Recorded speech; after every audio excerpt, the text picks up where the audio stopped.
store and everything seemed fine, right? He must have got spooked or something, because he suddenly starts throwing grenades everywhere. What? What'd you guys do? That's the thing. It turns out they weren't grenades at all. They were just rocks. He was making the sounds with his mouth. Pins being pulled, the whole 9 yards. That's fucking nuts. You guys take him out? No, we just stood there. We couldn't believe what we were seeing. After he threw about a half a dozen rocks near the back of the store, he started making machine gun noises and backing toward the door. Once he got outside, it sounded like he pretended to get on a motorcycle, which of course didn't start right away. Then he took off toward the freeway at what sounded like full throttle, shifting gears and everything. That's insane. How does someone like that survive out here at all? I don't know. There's some lunatics out there.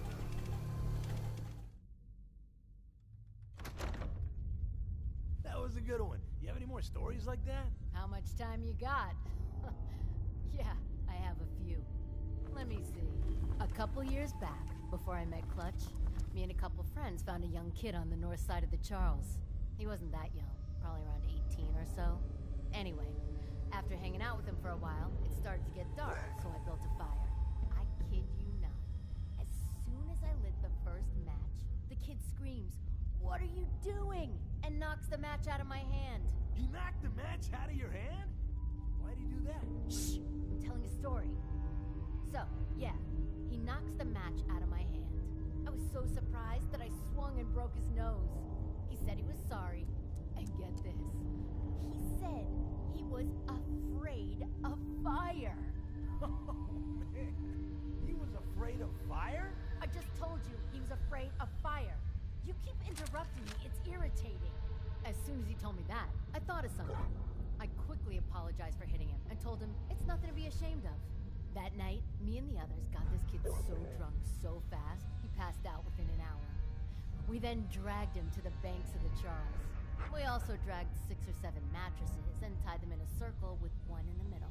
Mattresses? What did you need the mattresses for? Really? Did you seriously just ask me that question?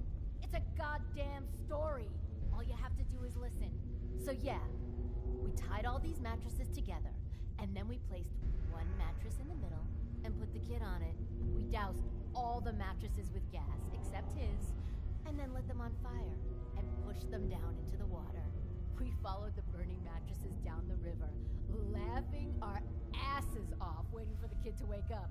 After 5 minutes, we realized the kid wasn't going to wake up, so we all started throwing rocks at him. After a couple of hits, the kid's awake. At this point, the flames were huge. Imagine what it must have been like for him. Waking up, not knowing where he was, and all he sees is fire.